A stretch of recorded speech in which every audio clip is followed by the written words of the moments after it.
And I would think about this, because I'll tell you what it is that you need to do to be successful. Some of these things aren't so malleable, but others are things that you can work on. Well, IQ, well, that's a rough one, because there's no evidence, as far as I can tell, that you can do a damn thing about your IQ. I was just reviewing, Dan Simon did the Invisible Gorilla stuff, and he was looking, because there's all these companies that claim that these online brain training exercises can produce cognitive improvements, and he reviewed the literature again, and I've reviewed that literature like 6 times in the last 15 years, because I keep hoping that someone will crack the problem, but it's always the same answer. It's like, you do brain training games, you get better at the game, a lot better at that game. You get slightly better at similar games, but distal games that are still heavily cognitively loaded doesn't affect your performance at all. Zero, none. So the issue of how to raise IQ, man, that's a killer. No one knows how to do it. I can tell you how to stop your IQ from decreasing as you get older. That's not so bad, because it does that. Fluid IQ decreases from the time you're 20 and pretty rapidly. It's physical health is the best preventative. So exercise, physical exercise. Weirdly enough, you think, well, why? Well, your brain uses oxygen like mad, right? And it needs to be kept clean and well oxygenated. And physical exercise, both like weightlifting, so anaerobic and aerobic exercise, both seem to be very, very effective at staving off cognitive declines across the lifespan. So that's a really useful thing to know, because that's the only thing we know that does that. So then the next best predictor of lifetime success is conscientiousness. Well, so, and of the 2 aspects of conscientiousness, say orderliness and industriousness, the better predictor is industriousness. So the question is, well, what can you do about your industriousness? And the answer to that is, well, that's kind of rough too, because there's a strong genetic component.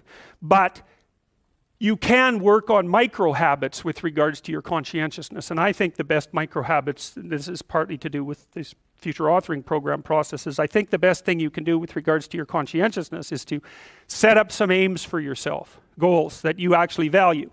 And the future authoring program helps people do that.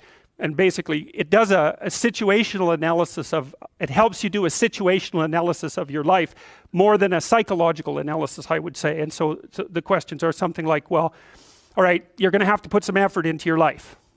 And you need to be motivated to do that. And so what are the potential sources of motivation? Well, you could think about them in the big 5 manner. If you're extroverted, you want friends. If you're agreeable, you want an intimate relationship. If you're disagreeable, you want to win competitions. If you're open, you want to engage in creative activity. If you're high in neuroticism, you want security. Okay, so those are all sources of potential motivation that you could draw on, that you could tailor to your own, your own personality.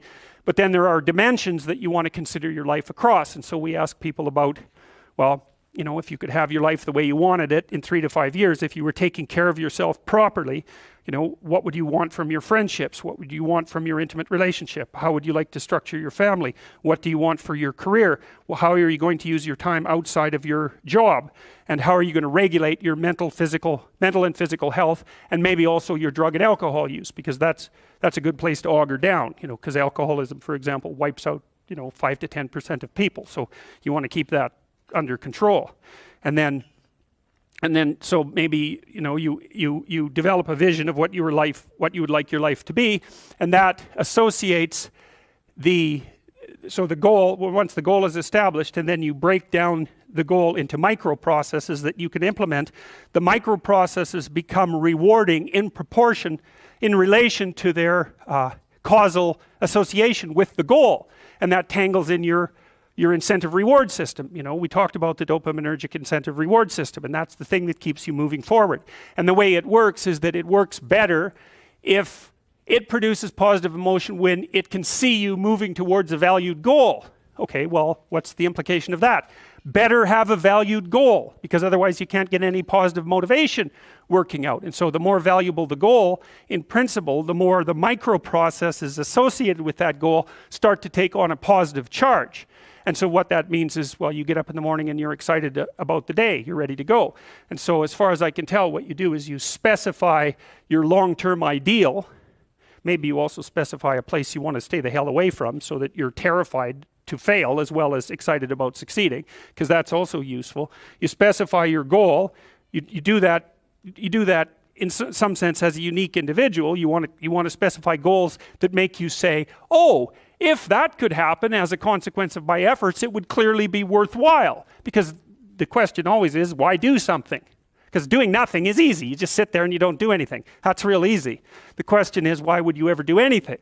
And the answer to that has to be because you've determined by some means that it's worthwhile.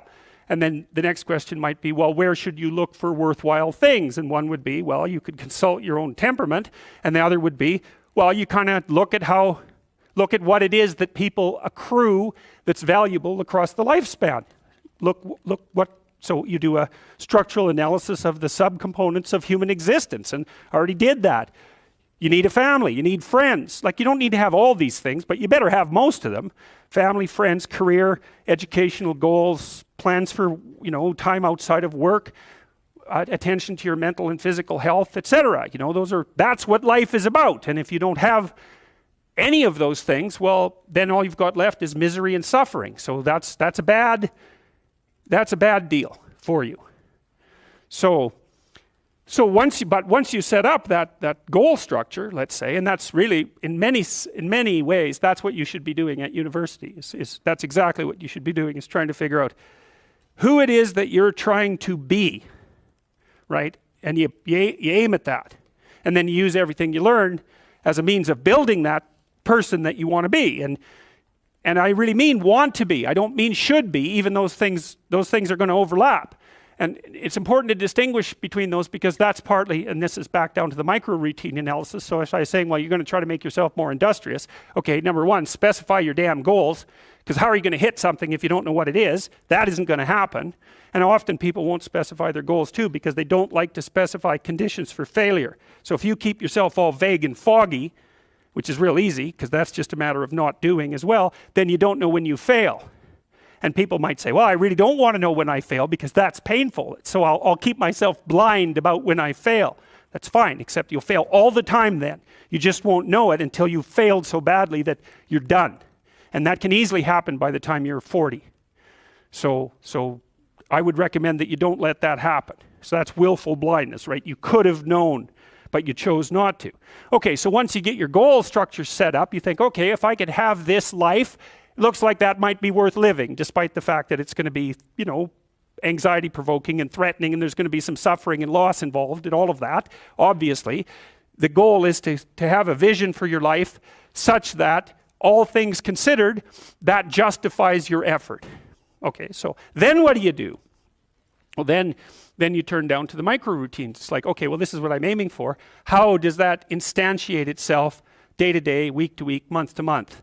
And that's where something like a schedule can be unbelievably useful. Google Calendar. It's like, make a damn schedule and stick to it. Okay, so what's the rule with the schedule? It's not a bloody prison. That's the first thing that people do wrong. They say, well, I don't like to follow a schedule. Well, it's like, well, what kind of schedule are you setting up? Well, I have to do this, then I have to do this, then I have to do this, and then I just go play video games, because who wants to do all these things that I have to do? It's like, wrong. Set the damn schedule up so that you have the day you want. That's the trick. It's like, okay, I've got tomorrow.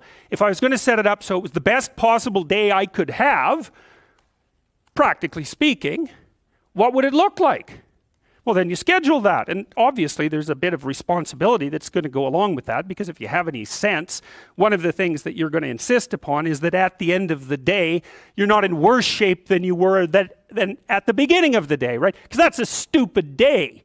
If you have a bunch of those in a row, you just dig yourself a hole and then you bury yourself in it. It's like, sorry, that's just not a good strategy. It's a bad strategy. So maybe 20% of your day has to be responsibility and obligation, or maybe it's more than that, depending on how far behind you are. But even that, you can ask yourself, okay, well, I've got these responsibilities. I have to schedule the damn things in. What's the right ratio of responsibility to reward?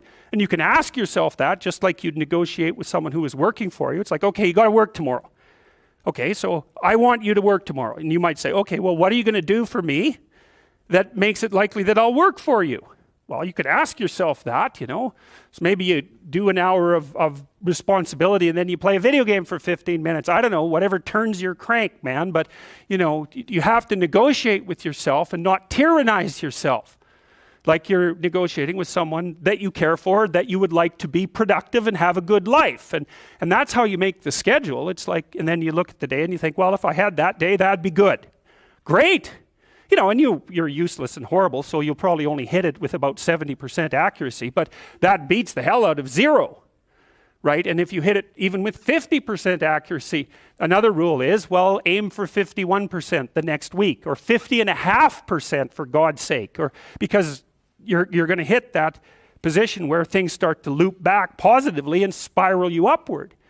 And so that's one way that you can work on your conscientiousness, is plan a life you'd like to have. And you do that partly by referring to social norms. That's more or less rescuing your father from the belly of the whale. But the other way you do that is by having a little conversation with yourself about, as if you don't really know who you are, because you know what you're like. You won't do what you're told. You won't do what you tell yourself to do. You must have noticed that. It's like you're a bad employee and a worse boss. And both of those work, you know, for you. You don't know what you want to do, and then when you tell yourself what to do, you don't do it anyways. You should fire yourself and find someone else to be.